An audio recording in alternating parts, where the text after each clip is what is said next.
নমস্কাৰ, এই কুঁহিপাত ছায়েন্সলৈ মই নবাৰণে সকলোকে স্বাগতম জনাইছো। আজি আমি পোহৰ প্ৰতিফলন আৰু প্ৰতিসৰণ অধ্যায়টোৰ একেবাৰে শেষৰটো ক্লাছ কৰিবলৈ আহিছো। ইয়াৰ আগত আমি দাপোনৰ বিষয়ে পঢ়িছো, অৱতল দাপোনৰ বিষয়ে পঢ়িছো, আমি উত্তল দাপোনৰ বিষয়ে পঢ়িছো, উত্তল লেন্সৰ বিষয়ে পঢ়িছো, অৱতল লেন্সৰ বিষয়ে পঢ়িছো। দাপোনৰ সূত্ৰৰ বিষয়ে পঢ়িছো, বিবৰ্ধন কি সেই বস্তুবিলাক পঢ়িছো, লেন্সৰ সূত্ৰ, লেন্সৰ বিবৰ্ধন, চিহ্ন প্ৰথা, গোটেইখিনি কথা আমি পঢ়িছো। তাৰ পিছত আমি কেৱল আজি পঢ়িবলগীয়া দুটা টপিক লৈছো। আমি পঢ়িম বুলি দুটা টপিক আমি নিৰ্বাচন কৰিছো, যি দুটা টপিকৰ সৈতে আমি শেষ কৰিম। এটা হৈছে লেন্সৰ ক্ষমতা, পাৱাৰ অফ লেন্স, লেন্সৰ ক্ষমতা।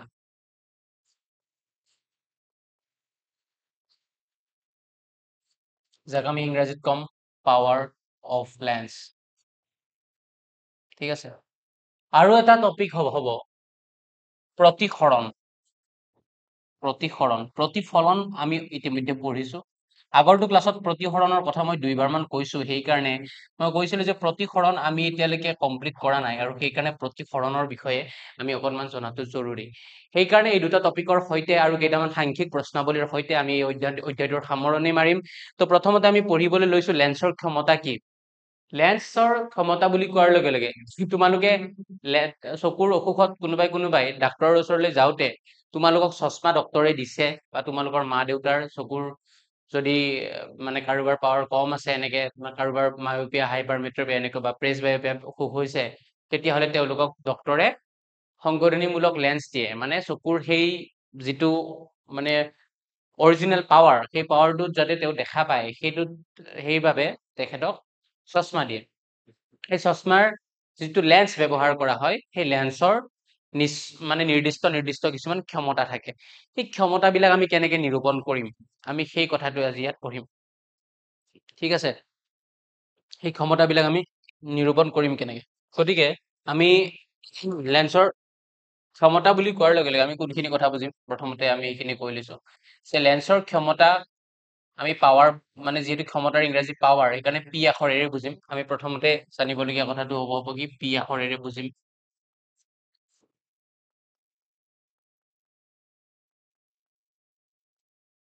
তাৰ পিছত আমি জানিবলগীয়া কথাটো হ'ল কি, পিৰ সূত্ৰটো কি। যেনেকে আমি অংক কৰিবলৈ আমাক কিছুমান সূত্ৰ লাগে, পিৰ সূত্ৰটো কি, P is equal to 1/f।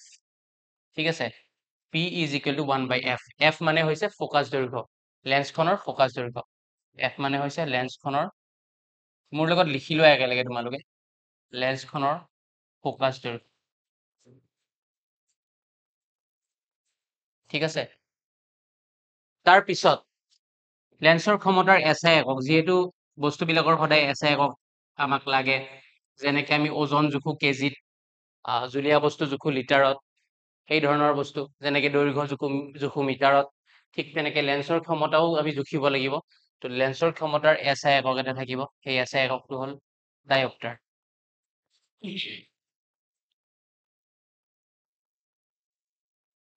যাক আমি ডি আখৰেৰে বুজিম। ঠিক আছে, লেন্সৰ ক্ষমতাৰ SI একক ডায়প্টাৰ। আমি যেতিয়া ক্ষমতা উলিয়াম P is equal to 1/f সূত্ৰত, সেই ক্ষমতা উলিওৱাৰ সময়ত সেই যিটো ফকাচ দৈৰ্ঘ্য F, সেই Fটো সদায় কিন্তু মিটাৰত নিব লাগিব। কি কৈছো মই, তোমালোকে বুজিব পাৰিবা যেতিয়া অংক এটা কৰি দিম মই। ফকাচ দৈৰ্ঘ্য অৰ্থাৎ F, ফকাচ দৈৰ্ঘ্য সদায় মিটাৰত থাকিব লাগিব। এইটো ক্ষেত্ৰত সদায় মিটাৰত থাকিব লাগিব। লগতে এটা কথা আৰু জানিব লাগিব যে উত্তল লেন্সৰ ক্ষমতা ধনাত্মক, অৱতল লেন্সৰ ক্ষমতা ঋণাত্মক। মানে কোনোবা এখন লেন্সৰ যদি ক্ষমতা দিছে +2 ডায়প্টাৰ, গম পাবা লেন্সখন উত্তল লেন্স, বা উত্তল লেন্সৰ অন্য এটা নাম আছিল অভিহাৰী লেন্স। আৰু কোনোবা এখন লেন্সৰ ক্ষমতা যদি দিয়ে -2 ডায়প্টাৰ, গম পাবা লেন্সখন অপহাৰী লেন্স বা অৱতল লেন্স। সেইকাৰণে আমি লিখিম উত্তল লেন্সৰ ক্ষমতা ধনাত্মক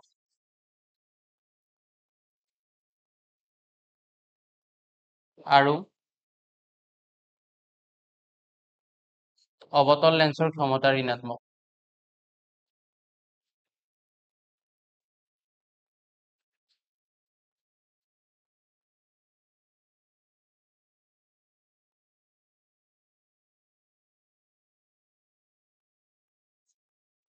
এইখিনি জানিবলগীয়া কথা যে লেন্সৰ ক্ষমতাক আমি পি আখৰেৰে বুজিম P is equal to 1/f small f মানে হৈছে লেন্সখনৰ ফ'কাছ দৈৰ্ঘ্য লেন্সৰ ক্ষমতাৰ SI একক হৈছে ডায়োপ্টাৰ ফ'কাছ দৈৰ্ঘ্য সদায় মিটাৰত থাকিব লাগিব যদি চেণ্টিমিটাৰত থাকে তাক আমি মিটাৰলৈকে নিব লাগিব আৰু উত্তল লেন্সৰ ক্ষমতা সদায় ধনাত্মক আৰু অৱতল লেন্সৰ ক্ষমতা সদায় ঋণাত্মক এতিয়া কথা হ'ল লেন্সৰ আমি ক্ষমতা যে উলিয়াম কেনেকৈ উলিয়াম মই কেইটামান কুৱেশ্যন দিছোঁ এই কুৱেশ্যন কেইটাৰ পৰা আমি লেন্সৰ ক্ষমতা উলিয়াম যে লেন্স এখনৰ ক্ষমতা নিৰ্ণয় কৰা লেন্স এখনৰ ক্ষমতা নিৰ্ণয়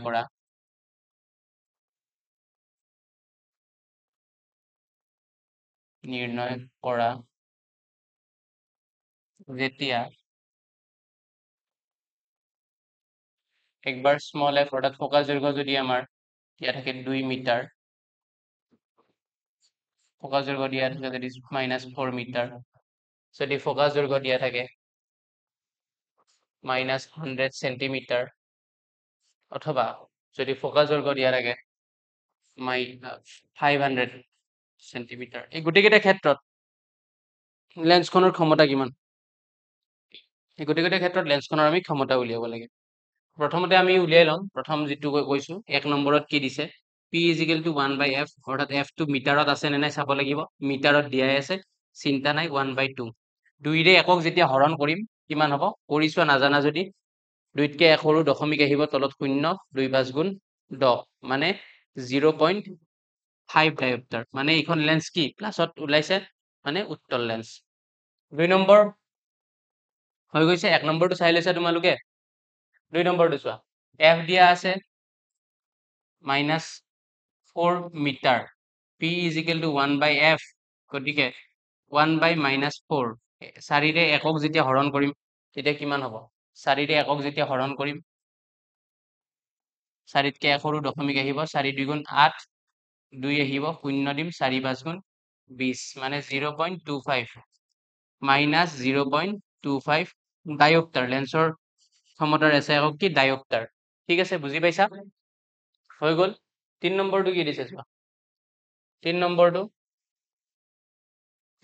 চোৱা f is equal to -100 centimetre এতিয়া চোৱা 1 মিটাৰত কিমান সেন্টিমিটাৰ 100 সেন্টিমিটাৰ বুলি মই জানো গতিকে 100 সেন্টিমিটাৰত কিমান মিটাৰ 1 মিটাৰ অৰ্থাৎ 100ৰে হৰণ কৰি দিলে এইটো কি হ'ব -1 মিটাৰ ঠিক আছে মিটাৰলৈকে নিনিয়াকৈ আমি ডাইৰেক্টলি হৰণ কৰি দিব নোৱাৰো মানে p is equal to 1/f কৰিব নোৱাৰো এতেকে তুমি p is equal to 1/f কৰা f ৰ মান কিমান আছে -1 গতিকে -1 ডায়োপ্টাৰ ঠিক আছে গতিকে তোমালোকৰ কাৰণে হোমৱৰ্ক হ'ব কুৱেশ্যন নম্বৰ 4 এইটো হ'ল তোমালোকৰ কাৰণে হোমৱৰ্ক এইটো তোমালোকে ঘৰত কৰিবা ঠিক আছে কৰি পেলাই কমেণ্টত ধুনীয়াকৈ জনাই দিবা যে উত্তৰ তোমালোকৰ কিমান ওলাল হৈ গৈছে লেন্সৰ ক্ষমতা মানে কি বুজি পাইছা যদি লেন্সৰ ক্ষমতা মানে কি বুজি পাইছা তেতিয়াহ'লে যিকেইটা কুৱেশ্যন আছিল লেন্সৰ ক্ষমতাৰ সেই কুৱেশ্যন কেইটা আমি কৰি লৈছো চোৱা কি দিয়া আছে 16 নম্বৰ কুৱেশ্যন চোৱা -2.0 ডায়োপ্টাৰ ক্ষমতাৰ এখন লেন্সৰ ফ'কাছ দৈৰ্ঘ্য কিমান লেন্সখনৰ প্ৰকৃতি কেনেকুৱা মাইনাছত আছে মানে লেন্সখনৰ প্ৰকৃতি কি হ'ব ডাইৰেক্টলি আমি গমেই পাইছো লেন্সখনৰ প্ৰকৃতি কি হ'ব অৱতল লেন্স বা অপহাৰী লেন্স তো দিয়া তোমাক সুধিছে কি এইবাৰ লেন্সৰ ক্ষমতাটো দিয়া আছে -2 ডায়োপ্টাৰ লেন্সখনৰ ফ'কাছ দৈৰ্ঘ্য সুধিছে গতিকে 16 নম্বৰ কুৱেশ্যনটোৰ এনচাৰ কৰিম আমি question number 16 answer will be like দিছ দিয়া আছে ক্ষমতা লেন্সখনৰ ক্ষমতা অনলি ক্ষমতা বুলি লিখিব নালাগে তুমি পৰীক্ষাত যেতিয়া লিখিবা দিয়া আছে লেন্সখনৰ ক্ষমতা এনেকৈ লিখিবা মই আৰু ডাইৰেক্টলি কৰি দিছো ইমান লিখি থকা নাই -2.0 ডায়োপ্টাৰ পইণ্টৰ পিছত থকা শূন্যৰ কোনো ভেলু নাই গতিকে -2 ডায়োপ্টাৰ বুলি ডাইৰেক্টলি লিখিছো এতিয়া তোমাক সুধিছে কি লেন্সখনৰ ফ'কাছ দৈৰ্ঘ্য f কিমান সুধিছে তো মই যিহেতু জানো p is equal to কিমান বুলি জানো 1/f গতিকে f is equal to কিমান হ'ব p টো এইফালে আহিব 1/p 1/p জেগাত কিমান হ'ব ক্ষমতা কিমান দিয়া আছে -2 তো 2ৰে একক হৰণ অলপ আগতে কৰিছো 2ৰে একক হৰণ কৰোঁতে কিমান ওলাইছে 0.5 -0.5 মই মিটাৰ লিখিম নে চেণ্টিমিটাৰ লিখিম সেইটো এটা ডাঙৰ প্ৰশ্ন যিহেতু বাৰে বাৰে কৈছো যে ক্ষমতাৰ ক্ষেত্ৰত ফ'কাছ দৈৰ্ঘ্য সদায় মিটাৰত প্ৰকাশ কৰিব লাগে সেইকাৰণে মই চেণ্টিমিটাৰ নিলিখো মই কি লিখিম মিটাৰ লিখিম পাইছা বুজি 16 হ'ল তাৰপিছত 17 নম্বৰ কুৱেশ্যন স্ক্ৰীনশ্বট লৈ লোৱা অথবা লিখিব লগা আছে যদি লিখি লোৱা 17 নম্বৰ কুৱেশ্যন ডাক্তৰ এজনে বিধান দিয়া সংশোধনীমূলক লেন্সৰ ক্ষমতা +1.5 ডায়োপ্টাৰ। লেন্সখনৰ ফকাছ দৈৰ্ঘ্য নিৰ্ণয় কৰা। লেন্সখন অভিহাৰী নে অপহাৰী? অলপ আগতে যিটো কুৱেশ্যন কৰিছিল তাত কি আছিলে লেন্সখনৰ অলপ আগতে যিটো কুৱেশ্যন কৰিছিল লেন্সখনৰ কি দিছিলে প্ৰকৃতি সুধিছিলে। লেন্সখনৰ প্ৰকৃতি কেনেকুৱা হ'ব? অৱতল লেন্স। লেন্সখনৰ প্ৰকৃতি কেনেকুৱা হ'ব? অৱতল লেন্স।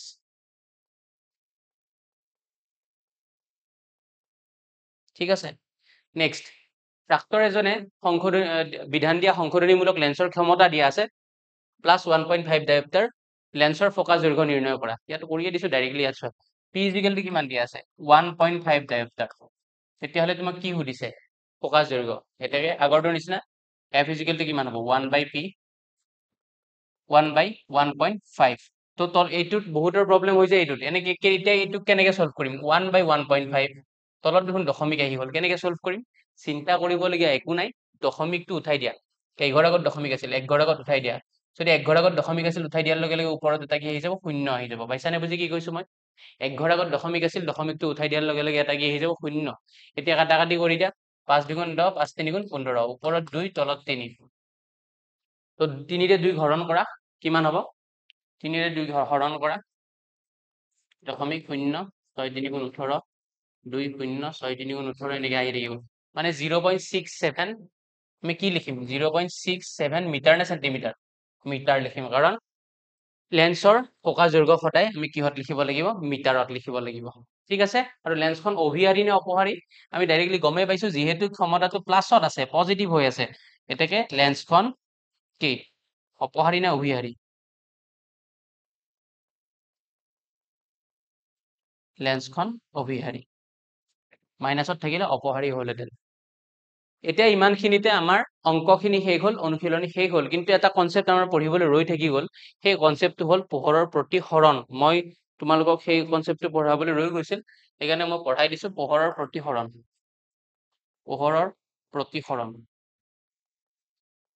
পোহৰৰ প্ৰতিফলনত কি হৈছিলে পোহৰৰ প্ৰতিফলনত এটা মাধ্যমৰ মাজেৰে পোহৰ আহ-যাহ কৰিছিলে পোহৰৰ আহ-যাহটো কেইটা মাধ্যমৰ মাজেৰে হৈছিলে এটা মাধ্যম ধৰি লোৱা এখন দাপোন আছিলে দাপোনখনত ইয়াত মেৰু আছিলে এইফালে মুখ্য অক্ষ এইবিলাক ফকাছ ভাস্কেন্দ্ৰ আছিলে ঠিক আছে পোহৰ ইয়াত পৰিছে পৰি পেলাই মুখ্য অক্ষৰ সমান্তৰালকৈ অহা ৰশ্মিডাল ফকাছৰ মাজেদি গৈছে ইয়াত বায়ু আছে হয় নে নহয় ইয়াত বায়ু আছে ইয়াতো বায়ুৱে থাকিব এইফালে তলৰ ফালে বায়ুৱে আছে তো মাধ্যম কেইটা বায়ু মানে মাধ্যম আলটিমেটলি অনলি মাধ্যম কি হৈ আছে ইয়াত মানে কাৰ মাজেদি পোহৰে অহা যোৱা কৰিছে অনলি বায়ুৰ মাজেদি কিন্তু এখন যদি লেন্সৰ কথা আমি কওঁ লেন্সখন চোৱা লেন্স এখন যদি আমি চাওঁ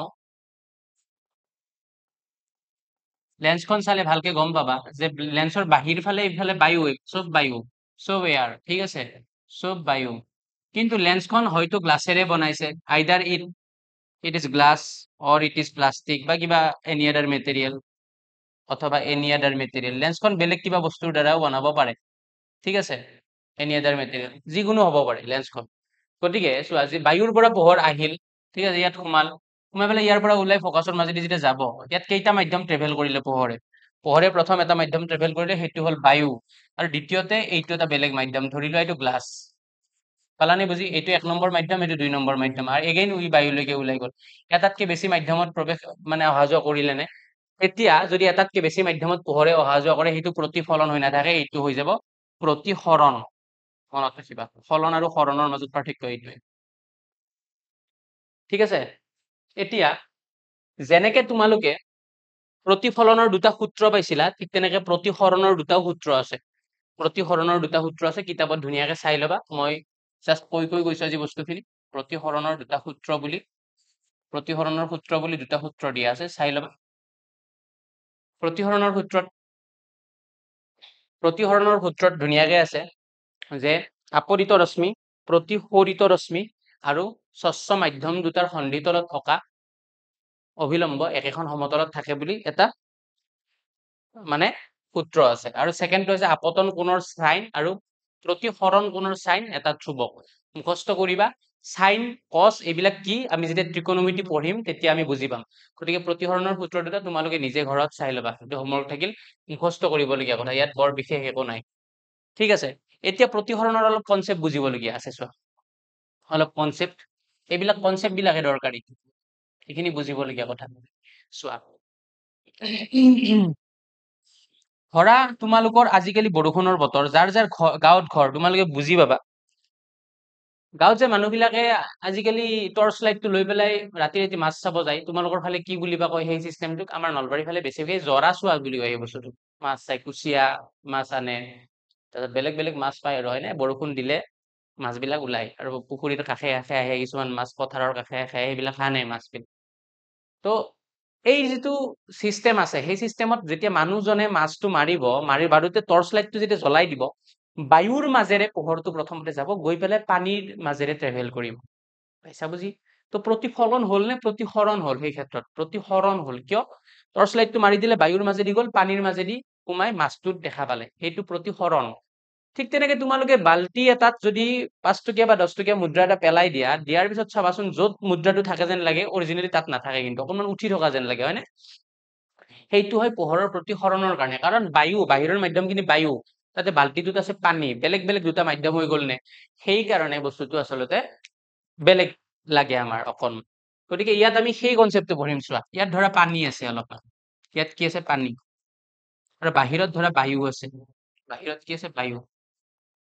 আৰু ইয়াত আছে পানী। তো মোক এটা কথা কোৱাচোন, বায়ু আৰু পানী এই দুটাৰ ভিতৰত কোনটো পাতল আৰু কোনটো বেছি ঘন? চবে তেতিয়া উত্তৰ দিব যে বায়ু পাতল, পানী ঘন। ঘন আৰু পাতল, ঘন পাতলক আমি লঘুতৰ মাধ্যম বুলি ক'ব পাৰোঁ নে? লঘুতৰ। পাতল মানে লঘু, হয়নে নহয়? কয়নে নাই ৰাতি লঘু আহাৰ গ্ৰহণ কৰিব লাগে বুলি কয়, মানে ৰাতি পাতল খাদ্য খাব লাগে আমি, মাছ মাংস খাব নালাগে বুলি যে কয়, ৰাতি মাছ মাংস কণী মানে হজম কৰিবলৈ অসুবিধা হোৱা খানাবিলাক খাব নালাগে বুলি কয়, অৰ্থাৎ লঘু আহাৰ খাব লাগে, অৰ্থাৎ পাতল। ঠিক আছে, বায়ু লঘুতৰ মাধ্যম, পানী হৈছে বায়ুতকে ঘন, ঘনতৰ মাধ্যম। এই দুটা মাধ্যমৰ ভিতৰত বায়ু লঘু, পানী ঘন। ঠিক আছে, এতিয়া যদি মই এটা পোহৰ মাৰি পঠিয়াও, যদি বায়ুৰ পৰা পানীলৈ যদি মই এটা হেলনীয়াকে পোহৰ মাৰি পঠিয়াও, তেতিয়াহ'লে কাহিনীটো কি হ'ব? বায়ুৰ পৰা যদি পানীলৈ এটা হেলনীয়াকৈ মই যদি এডাল পোহৰ মাৰি পঠিয়াও, তেতিয়া কাহিনীটো কি হ'ব? ইয়াত যদি মই এই পইণ্টটোত যদি এডাল লম্ব আঁকো, অভিলম্ব যদি এডাল আঁকো, তেতিয়াহ'লে কাহিনীটো কি হ'ব? যাব লাগিছিল পোহৰটো এনেকে চিধাই পাৰ হৈ পেলাই, কিন্তু পোহৰটো কি হ'ব জানানে? যেতিয়া ইয়াত চোৱা, কেতিয়াবা কি হয়, বহুত মুকলি পৰিৱেশত তুমি বাইক চলাই আছা, গৈ গৈ গৈ গৈ গৈ গৈ তুমি কি হৈ যায়, ট্ৰেফিক জাম এটাত সোমাই যোৱা, আৰু যোৱাৰ লগে লগে তুমি চেপিব লগা হৈ যায় গাড়ীখন, হয়নে? জাগাবিলাক চেপি চেপি যাব লগা হয়, হয়নে? যাবলৈ অসুবিধা হয়। ঠিক তেনেকুৱা ইয়াতো বায়ু একদম পাতল আছিল, লঘু আছিল, তাত পোহৰ বিন্দাছ গৈ আছিল, গৈ গৈ গৈ গৈ সি এটা ঘন মাধ্যম পাই গ'ল, যোৱাৰ লগে লগে সি এটা কি হ'ল? প্ৰব্লেম ফেচ কৰিলে গতি কৰোতে। সেইকাৰণে সি কি হ'ব? ই যিটো ৰাস্তাৰে যাব লাগিছিল পোনে পোনে যোৱাৰ সলনি এইডাল উলম্ব বুলি কয়, এইডালক আমি কি বুলি ক'ম? উলম্ব বা অভিলম্ব, যি বুলি বুজা তুমি উলম্ব। উলম্বৰ কাষলৈ কাষ চাপি আহে, বুজি পাইছানে কি কৈছো মই? উলম্বৰ কাষলৈ চেপি আহে, মানে যাব লাগিছিল এনেকে, কিন্তু ই উলম্বৰ কাষলৈ এনেকে চেপি আহে, অৰিজিনেলি এই পথটোৰে গুচি যায়। বুজি পাইছা কাহিনীটো কি কৈছো? অৰ্থাৎ পোহৰে যেতিয়া লঘু মাধ্যমৰ পৰা ঘন মাধ্যমত প্ৰৱেশ কৰে, ই পোনে পোনে যোৱাৰ সলনি উলম্বৰ কাষলৈ চেপি আহে। লিখি লোৱা, মই কৈ আছো। ছবিটো এইটো আঁকিবা, স্ক্ৰীনশ্বট লোৱা অথবা পজ কৰি পেলাই আঁকি লোৱা, লিখা। পোহৰে যেতিয়া পোহৰে যেতিয়া পোহৰে যেতিয়া লঘুতৰ মাধ্যমৰ পৰা ঘনতৰ মাধ্যমত প্ৰৱেশ কৰে, পোহৰে যেতিয়া লঘুতৰ মাধ্যমৰ পৰা ঘনতৰ মাধ্যমত প্ৰৱেশ কৰে, তেতিয়া ই পোনে পোনে যোৱাৰ সলনি তেতিয়া ই পোনে পোনে যোৱাৰ সলনি উলম্বৰ কাষলৈ চেপি আহে, উলম্বৰ কাষলৈ চেপি আহে। হৈ গ'ল ফাৰ্ষ্ট কণ্ডিশ্যন, এইটো হ'ল আছিল ফাৰ্ষ্ট কণ্ডিশ্যন।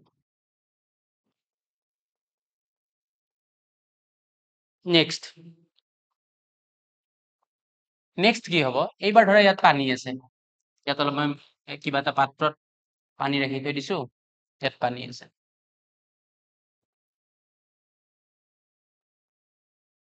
এই পানীখিনিৰ পৰা কি হ'ল, তলৰ ফালৰ পৰা এইবাৰ এটা পোহৰ গৈছে, তলৰ ফালৰ পৰা এইবাৰ এটা পোহৰ গৈছে এনেকে, এডাল উলম্ব, ঠিক আছে, এইডাল উলম্ব, তুমি পোহৰটো মাৰি দিছা তলৰ ফালৰ পৰা, পোহৰ গৈছে এই ফালৰ পৰা, যাব লাগিছিল এনেকে চিধাই চিধাই, কিন্তু গুচি যাব কেনেকে জানা, এনেকে দূৰেৰে। তো কথাটো হ'ল এইটো, তুমি ট্ৰেফিক জামৰ মাজত গাড়ী চলাই আছা, গৈ গৈ গৈ গৈ দেখা পালা অলপ আগত জনশূন্য ৰাজপথ, কোনো নাই, পুৰা একদম হালি জালি তুমি একদম বঢ়িয়াকে গাড়ী চলাব পাৰিবা নে নাই, একদম বিন্দাছ গাড়ী চলাব পাৰিবা, ছেম কণ্ডিশ্যন। মানে কি হব, এইবাৰ বায়ু আছিল বাহিৰত, বায়ু হব লঘুতৰ মাধ্যম, পানী হব ঘনতৰ মাধ্যম,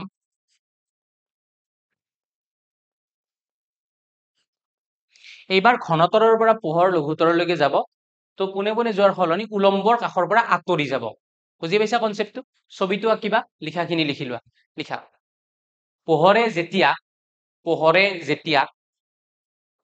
যেতিয়া ঘনতৰ মাধ্যমৰ পৰা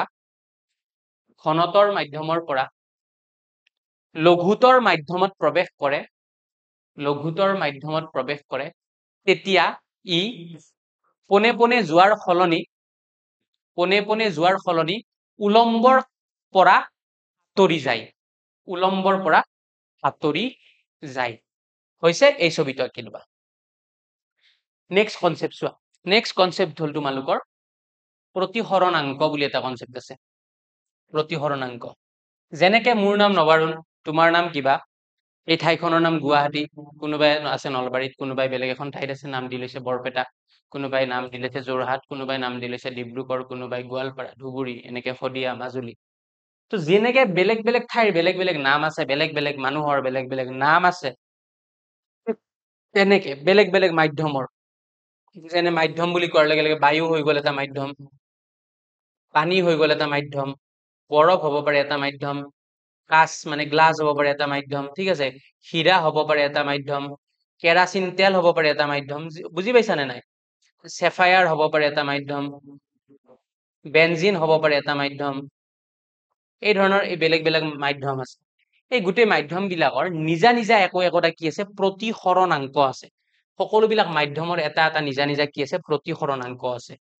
আৰু সেই প্ৰতিসৰণাংকটো কেনেকে উলিয়াই, এই প্ৰতিসৰণাংকৰ এটা আমি বুজিবলৈ আখৰ আছে এন সমান C/V, এইটো হ'ল প্ৰতিসৰণাংক উলিওৱাৰ ফৰ্মুলা। তোমাক যদি কয় যে পানীত পোহৰে ইমান দ্ৰুতিৰে গতি কৰে, তুমি পানীৰ প্ৰতিসৰণাংক উলিওৱা, কেনেকে উলিয়াব পাৰিবা জানানে?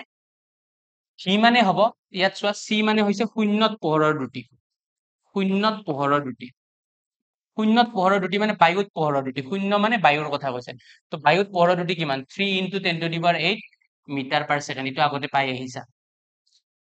ভি মানে হ'ব, যোনটো মাধ্যমৰ কথা কৈছো, যোনটো মাধ্যমৰ প্ৰতিসৰণাংকৰ কথা কৈ আছো, সেই মাধ্যমটোত যিমান স্পীডত পোহৰ যাব সেইটো হৈছে ভি, পাইছানে বুজি? মানে যোনটো মাধ্যমৰ মই কথা কৈছো, সেই মাধ্যমটোত পোহৰ যিমান স্পীডত যাব সেইটো হ'ল ভি, ঠিক আছে? তো ভি মানে হ'ব মাধ্যমটোত পোহৰৰ দ্ৰুতি, মাধ্যমটোত পোহৰৰ দ্ৰুতি।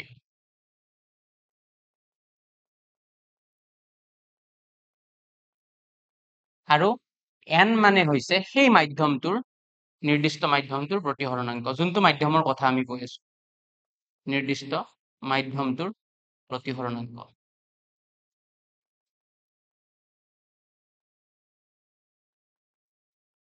ঠিক আছে, সেই নিৰ্দিষ্ট মাধ্যমটোৰ কি, প্ৰতিসৰণাংক। এতিয়া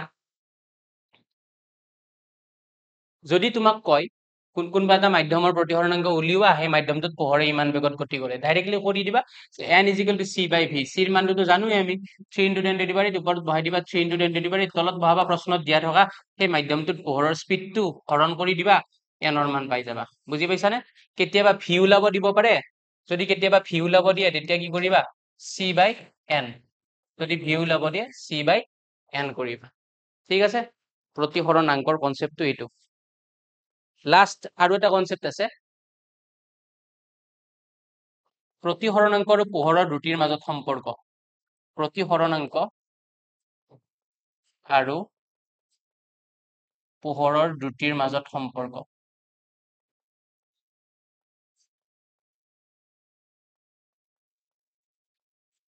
বৰ দৰকাৰী এইটো এমচিকিউত তোমালোকৰ এমচিকিউত এটা নহয় এটা কুৱেশ্যন দেখিবা প্ৰতিহৰণাংক আৰু পোহৰৰ দুটিৰ মাজৰ সম্পৰ্কটো এনেকুৱা চোৱা য'ত প্ৰতিহৰণাংক বেছি সেই মাধ্যমটো বেছি ঘন হ'ব মনত ৰাখিবা চবতকে কম প্ৰতিহৰণাংকৰ মাধ্যমটো হৈছে বায়ু তাতকে পানী তাতকে বৰফ এনেকে আমি বাঢ়ি বাঢ়ি গৈ থাকিব মানে য'ত প্ৰতিহৰণাংক বেছি তাত পোহৰৰ দুটি কি হ'ব কম হ'ব কিয় প্ৰতিহৰণাংক বেছি মানে তাত কি হ'ব মাধ্যমটো বেছি ঘন হ'ব আৰু ঘন হলে তাৰ মাজেদি পোহৰ পাৰ হৈ যোৱাত অসুবিধাৰ সৃষ্টি হ'ব পাইছানে বুজি মই কি কৈ আছো যেনেকে আমাৰ জীৱনত সমস্যা থাকিলে আমি আগবাঢ়ি যোৱাত অসুবিধা হয় বহু অসুবিধা হয় ঠিক তেনেকে সমস্যা বেছি উন্নতি কম সমস্যা কম উন্নতি বেছি বুজি পাইছানে মানে ব্যস্তানুপাতিক ইনভাৰ্সলি প্ৰপৰ্শনেল ঠিক আছে গতিকে আমি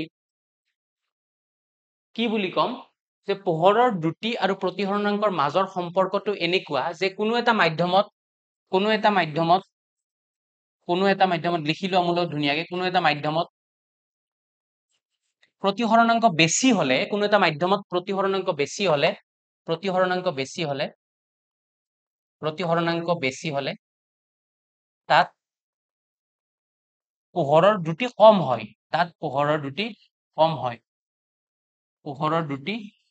হয় আৰু সেকেন্ডটো উল্টাটো সেইটো নিজে লিখি ল'ব কি হ'ব সেকেন্ড হ'ব কোনো এটা মাধ্যমত প্ৰতিহৰণাংক কম হলে তাত পোহৰৰ দ্ৰুতি বেছি হয় মানে প্ৰতিহৰণাংক বেছি মানে তাত পোহৰ বেছি স্পীডত যাব নে কম স্পীডত যাব পোহৰৰ দ্ৰুতি তাতে কম হ'ব প্ৰতিহৰণাংক বেছি মানে পোহৰৰ দ্ৰুতি কম আৰু প্ৰতিহৰণাংক কম মানে তাত পোহৰৰ দ্ৰুতি বেছি পোহৰৰ দ্ৰুতি তাত কি হ'ব বেছি হ'ব ঠিক আছে ইমানখিনিয়ে আছিল গোটেই চেপ্টাৰটোৰ কনসেপ্ট ইমানখিনি আছিল আমাৰ পোহৰ প্ৰতিফলন আৰু প্ৰতিহৰণ দশম অধ্যায়টোৰ আমাৰ কনসেপ্ট এইখিনি পঢ়ি গলে যথেষ্ট তাৰ উপৰিও তোমালোকে আমাৰ মক টেষ্টখিনি যদি লোৱা তেতিয়া গম পাবা আমাৰ ফালৰ পৰা যিখিনি কুৱেশ্যন দিম আমি তোমালোকৰ 6 মাহিলী বা বছৰীয়া পৰীক্ষাত আহিব পৰা ধৰণৰ কুৱেশ্যন বিলাকৰ জৰিয়তে আমি মক টেষ্ট বনাবলৈ চেষ্টা কৰিম যদি মক টেষ্ট ল'ব বিচাৰা এটা নাম্বাৰ তলত দেখি আছা নাম্বাৰটোত কন্টেক্ট কৰিবা আৰু তেতিয়া আমাৰ মক টেষ্টৰ বিষয়ে জানিব পাৰিবা ক্লাছ 10ৰ মক টেষ্ট তোমালোকে যদি লৈ লোৱা তেতিয়াহলে তোমালোকৰ আগন্তুক পৰীক্ষাসমূহত সহায় হ'ব ঠিক আছে ইয়াৰ পিছত আমি পঞ্চম অধ্যায়টো আৰম্ভ কৰিম বিজ্ঞানৰ যিটো অধ্যায় হৈছে মৌলৰ পৰ্যাবৃত্ত শ্ৰেণী বিভাজন অকনমান ঘৰত পঢ়ি থাকিবা তাত বহুত ধুনীয়া ধুনীয়া কথা আছে ডোবাৰিনাৰৰ ট্ৰায়েড নিউলেন্সৰ অষ্টসূত্ৰ মেণ্ডেলিভৰ পৰ্যাবৃত্ত তালিকা আধুনিক পৰ্যাবৃত্ত তালিকা সবতকে দৰকাৰী আধুনিক পৰ্যাবৃত্ত তালিকাখনক আমি ভাগকে এটা এটাৰ কেৰেক্টাৰ বিলাক অধ্যয়ন কৰিম গতিকে ঠিক আছে আগন্তুক ক্লাছত লগ পাম আৰু ক্লাছটো আৰম্ভণিৰ পৰা শেষলৈ চাই থকাৰ বাবে অশেষ ধন্যবাদ গতিকে ইমানতে সামৰিছো পুনৰ লগ পোৱাৰ পূৰ্ণ প্ৰতিশ্ৰুতিৰে ধন্যবাদ